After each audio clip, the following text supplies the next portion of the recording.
مومنو اللہ سے ڈرو جیسا کہ اس سے ڈرنے کا حق ہے، اور مرنا تو مسلمان ہی مرنا، اور سب مل کر اللہ کی ہدایت کی رسی کو مضبوط پکڑے رہنا اور فرقے فرقے نہ ہو جانا، اور اپنے اوپر اللہ کی اس مہربانی کو یاد رکھنا جب تم ایک دوسرے کے دشمن تھے تو اس نے تمہارے دلوں میں الفت ڈال دی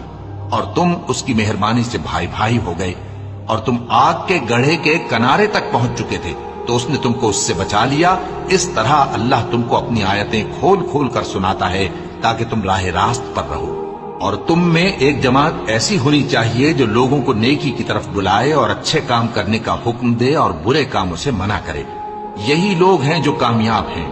اور ان لوگوں کی طرح نہ ہونا جو متفرق ہو گئے اور صاف احکام آنے کے بعد ایک دوسرے سے اختلاف کرنے لگے۔ یہ وہ لوگ ہیں جن کو قیامت کے دن بڑا عذاب ہوگا، جس دن بہت سے منہ سفید ہوں گے اور بہت سے سیاہ، تو جن لوگوں کے منہ سیاہ ہوں گے ان سے اللہ